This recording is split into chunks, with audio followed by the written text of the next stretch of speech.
we're going to do the morning mantras here, but I wanted to share just one verse of these little morning verses that Rinpoche suggested that we recite. They're just kind of little thoughts. So I'll just share this document. This is the latest version of the Essential Prayer Book. Okay, how to live your life for sentient beings. Let's just do this one. First of all, just close your eyes and settle into a nice, comfortable seated posture. And you may not be able to hear me. That's better. Both feet flat on the floor, shoulders aligned with your hips. Really trying to feel the soles of the feet in the ground, the heel, the side of the foot, the big toe mound, the little toe mound, and all of your toe pads.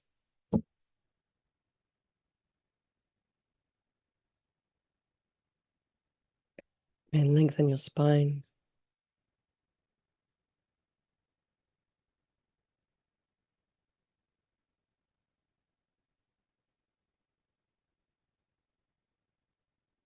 And go to the crown of the head and relax your scalp, forehead, eyes, nose, cheeks, mouth, the back of the tongue, the jaw,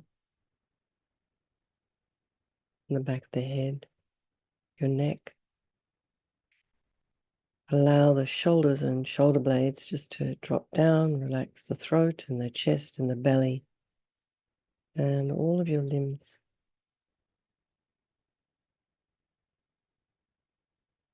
Even your hands, fingers, feet, and toes. It's always good to start here, rather than just kind of sitting down and leaping into our practice. For those of you who have a morning practice, even if you don't, it's really good just to take stock, even if this is all you have time to do before you leap into your work or leap into your car. Start engaging with people. Come back to yourself first.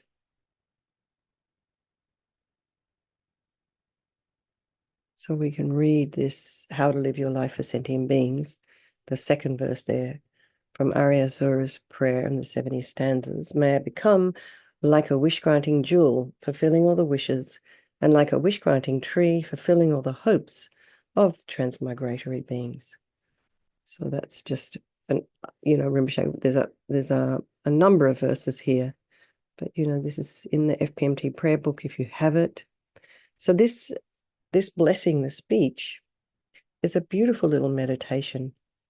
And it's a nice little reset. I think a lot of, these days, a lot of our damage that we cause comes through the speech. So it's always a good idea to remind ourselves how precious our speech can be. And here, blessing the speech it's quite an amazing practice. So I'll lead you through it. Blessing the speech according to the instructions of great Yogi Kyungpo. And taking refuge in generating bodhicitta. I take refuge in the three rare sublime ones. May I become a Buddha to benefit transmigratory beings. I take refuge in the three rare sublime ones. May I become a Buddha to benefit transmigratory beings. I take refuge in the three rare sublime ones. May I become a Buddha to benefit transmigratory beings. And good morning, Steve. And Steve, just so you know, we're blessing the speech this morning. So here's the visualization. It says, purify the truly existent I in emptiness.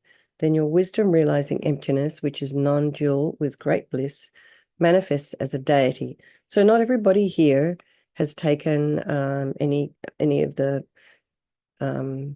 blessings or initiation into particular deities. So what we're going to do here at this point is I'll do it fairly thoroughly, but you can also do it quite quickly yourselves if you wish to do this practice. So imagine on the crown of your head, so you just close your eyes and I'll lead this little meditation. And imagine on the crown of your head is this ball of light, blissful, radiant white light, slightly smaller than the crown of your head and about an inch or two above the crown.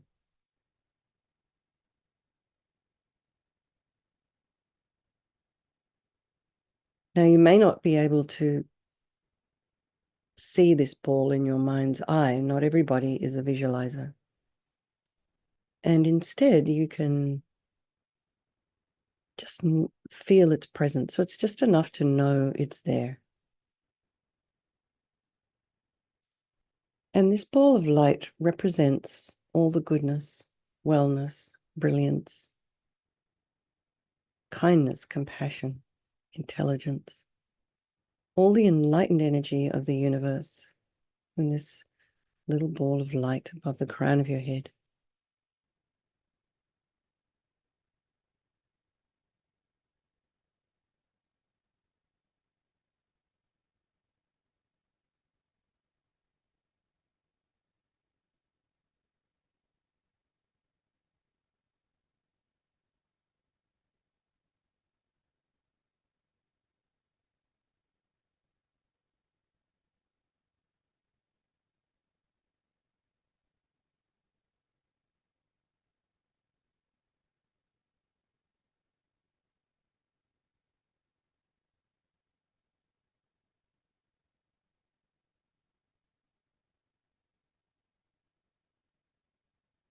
And this little ball of light starts to dissolve. It melts into you, becomes smaller and smaller, melts into you through the crown of your head. At this point, it's about an inch in diameter. Just kind of slips into you, comes to settle at your heart.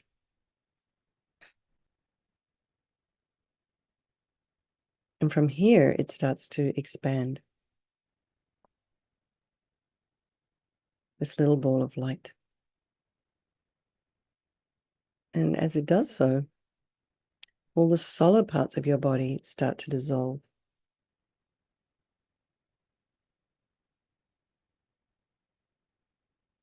Your organs, your bones,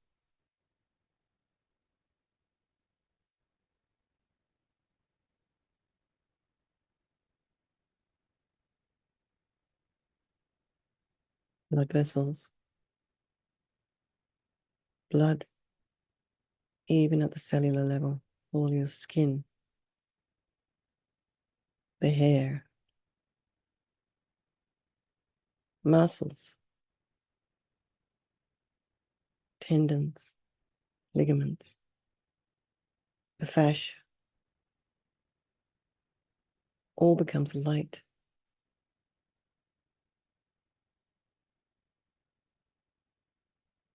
Blissful, radiant, white light.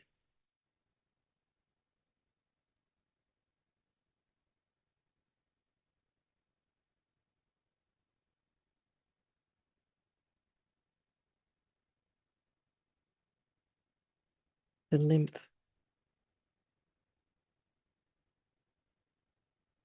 your brain,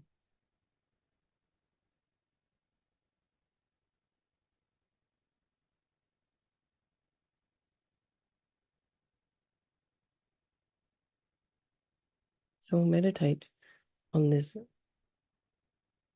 body as a body of light, just for a moment or two, minute or two. And just imagine if any disturbing thought, worry, anxiety, any sound should arise, just dissolve it into light as best you can.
And you can stay in meditation if you wish, or you can read the text.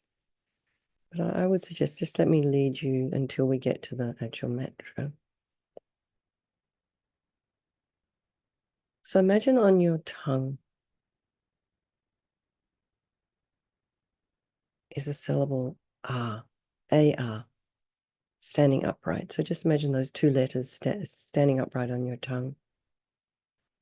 And this kind of, morphs into a moon, transforms itself into a moon disk. So that's lying flat on your tongue, this moon disk. And on top of that appears a white syllable Om. And around that Om, standing, you would read clockwise, the white Sanskrit vowels. So, no one expects anybody to know what those look like unless you've studied Sanskrit or that you know this practice. So just imagine a ring of white light. That's enough for now. So we've got a moon disk, we've got an Om and a ring of white light. And imagine that light is, if reading clockwise, moving clockwise.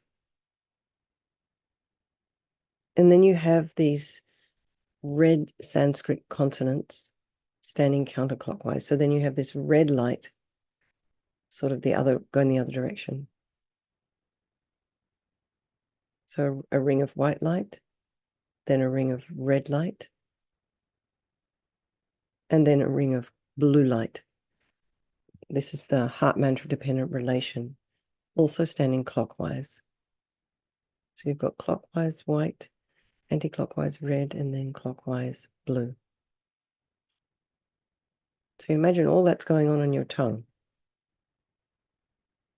And light beams radiate out from the syllable Om, and those, imagine they're mantra garlands, and they hook back the blessings and power of the speech of those beyond and not beyond the world in the form of the 3 mantras, the 7 sublime precious objects of a king's reign, the 8 auspicious signs, and the 8 auspicious substances.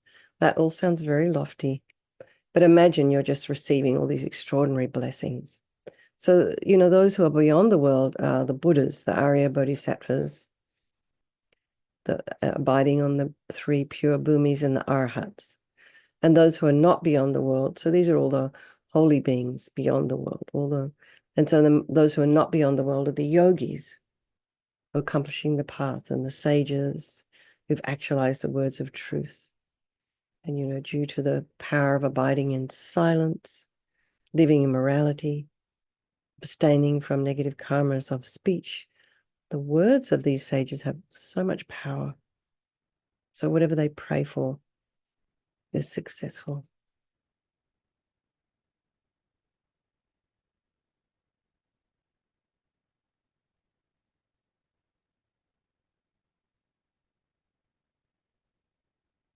And all their blessings and power of their speech are hooked back in the form of these 3 mantras on your tongue.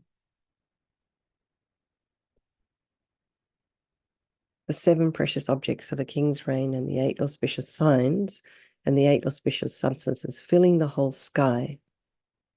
And they absorb into the mantras on the moon disk on your tongue, like rain falling on the ocean. So that's a very traditional Tibetan way of imaging. So it's very traditional Tibetan imagery. And you can imagine just all the blessings just falling on your tongue, all the magical things falling on your tongue, blessing your tongue. So here we come to the Sanskrit vowels, Ali. So these are the white ones. It says, as you recite the vowels, white nectar beams flow down from the mantra and they fill your whole body. And all the negative karmas collected with your body from beginningless rebirths are completely purified. So the suggestion is to read the common pronunciation. It's actually easier. Om, a, I, u, ri, ri, li, li, e, o, ang a swaha. Om a I u ri li o ang a swaha. Om a I u ri li o ang a swaha. Now the Sanskrit consonants, Kali.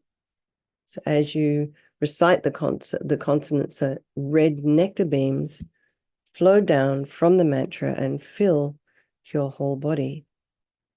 And all the negative karmas collected with your speech from beginningless rebirths are completely purified.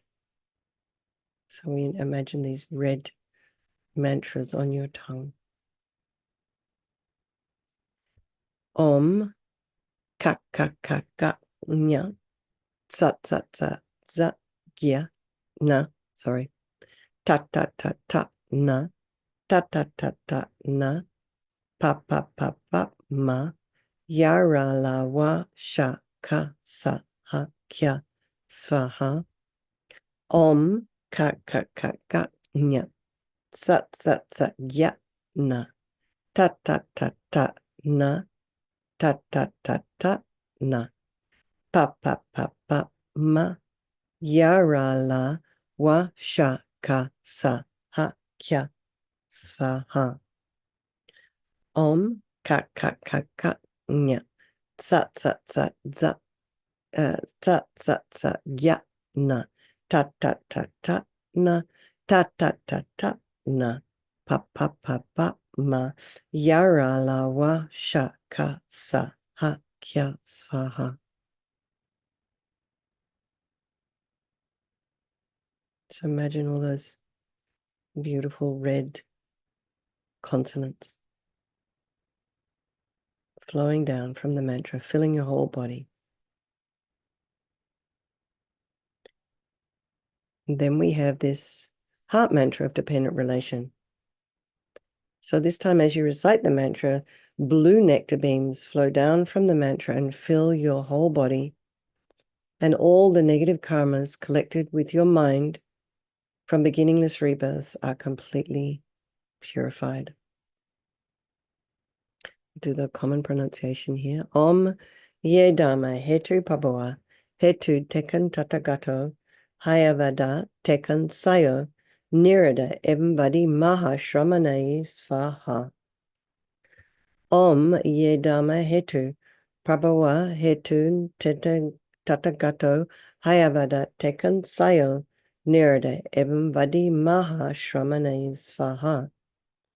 Om ye dharma hetu prabhava hetun tekan tatagato hayavada tekan sayo nirada evam vadi maha shramanai svaha.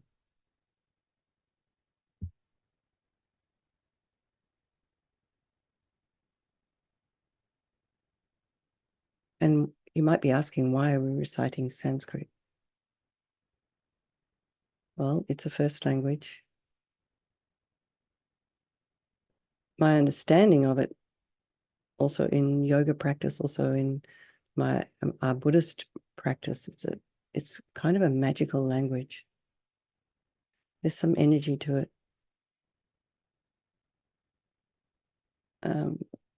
I've heard also it's also healing.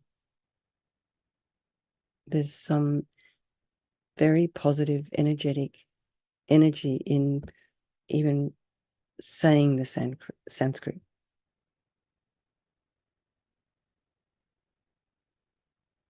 So now we absorb the mantras. So the heart mantra, dependent relation, this is the blue ring on the outside of your tongue, the outside ring, sorry, absorbs into the consonant. So imagine sort of blue absorbing into red, becomes a little purple. Absorbs into the red ring, and then that absorbs, the consonant absorbs into the vowels. So it's a little kind of a little changing color again, and that and the vowels into the syllable om And that just absorbs into that moon cushion. And that transforms into the syllable ah. So we're going backwards now. And the ah melts into pink nectar.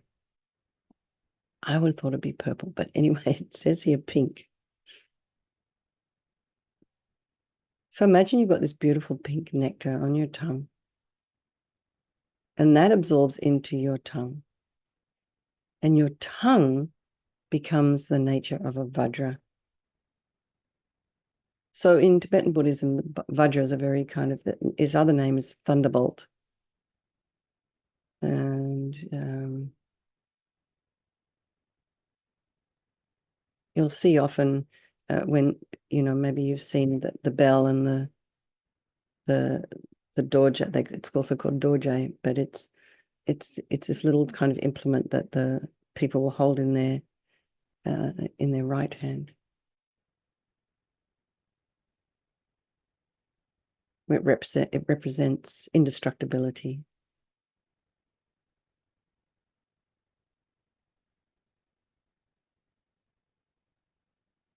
So your tongue has become very heavy and strong, as if difficult to move, and as indestructible as a Vajra. So generates strong faith that all the blessings and power of the speech of all the Buddhas and Bodhisattvas, the Arhats, the yogis, the sages, have entered your speech and made it perfect. And think, my speech has become perfect. So according to Rinpoche, who loved to talk about the benefits of any practice, the benefits of blessing the speech are: 1, the power of your speech becomes perfect. 2, whatever you recite is multiplied 10 million times. So even if you recite Om Mani Padme Hum, you've actually multiplied that 10 million times. The power of your speech is not taken away by eating wrong foods. That is referring to, there's this practice in Tibetan Buddhism called taking precepts. So, you just have, there's some prayers that you do in the morning. You take some vows, that you won't harm, you won't kill, you won't lie, you won't steal, you won't wear jewelry. So you have a very kind of simple, quiet day, enables the mind to settle down and practice without too many distractions. So there are certain types of food that we eat that, kind of impact the mind. So on those particular days, you wouldn't eat those kinds of foods. Like you wouldn't eat meat, you don't eat onions, things like that. And so that's what a wrong food is referring to. And gossiping becomes the recitation of mantra, which is really interesting. So then we do a little dedication here. May my tongue sense have all the courage of the ones gone to bliss. By the magnificence and power of my words, may all sentient beings be subdued. May all the meanings of whatever words I say be accomplished. And we could do this. We have a few minutes left. Does anyone here have a mala? Everyone here have a mala? Do you all want to bless your mala? So the mantra here is Om Rachira Mani Pravarataya Hum. Om Rachira Mani Pravarataya Hum. Om Rachira Mani Pravarataya Hum. Om Rachira Mani Pravarataya Hum. Om Rachira Mani Pravarataya Hum. Om Rachira Mani Pravarataya Hum. Om Rachira Mani Pravarataya Hum. Then so you've blessed your speech. So your speech is kind of multiplied by, what did Rinpoche say, 10 million times? Is it? 10 million times. So that's 7 million times we've recited that. If this is a thing. Okay. And then just blow on it. You'll see often, you may have seen Geshe Sherab going like this with the mala, and so it's making sure all of the little beads get all that blessing. And then you blow on the rosary, and all the recitations you do of the secret mantras, I think they're referring to highest yoga tantra, taught by the Tathagata, are multiplied 100 sextillion times, 10 to the 23rd. I have no idea what that is. It sounds a lot though. This is taught in the unfathomable mansion of increasing jewels. I think they probably also mean just something as simple as Om Mani Padme Hum, Tara mantra, Taitam, Medicine Buddha's mantra, Taitam Bekanti Bekanti, Ma Bekanti Bekanti, Rajasam Gadi Soha, Om Tari Tudare Turi Soha. All of these now multiplied just because you've blessed your mala. And then the mantra to multiply virtue, Om Sambara Sambara, Vimanasara Mahajava Hum. Om Smara Smara, Brahmanaskara, Mahajava Hum. So this V can also be a B. And you'll see that also in a number of the Sanskrit mantras as they're sort of printed. Om Sambara Sambara, Brahmanasara, Mahajava Hum. Om Smara Smara, Brahmanaskara, Mahajava Hum. Om Sambara Sambara, Brahmanasara, Mahajava Hum. Om Smara Smara, Brahmanaskara, Mahajava Hum. Om Sambara Sambara, Vimanasara, Mahajava Hum. Om Smara Smara, Vimanaskara, Mahajava Hum. Om Sambara Sambara, Vimanasara, Mahajava Hum. Om Smara Smara, Vimanaskara, Mahajava Hum. Om Sambara Sambara, Vimanaskara, Mahajava Hum. Om Smara Smara, Vimanaskara, Mahajava Hum. Om Sambara Sambara, Vimanaskara, Mahajava Hum. Om Smara Smara, Vimanaskara, Mahajava Hum. And if you recite this mantra 7 times, any virtuous activity you do is multiplied by 100,000. This is taught in the Sutra of the Wheel of Complete Dedication. Okay, so we've come to the end of our session. I think it's quite sweet to do our little morning practice together. Okay, everybody. Hope you enjoyed that. Lots of love. I will see some of you this evening for Vajrasattva. Okay. Nice to see you there, Shrey, and lots of love, everybody. Thank you, Mary, for hosting, and I'll see you guys later on. Thanks. Bye. Have a good day or evening or whatever, wherever you are. Okay, bye. Thank you.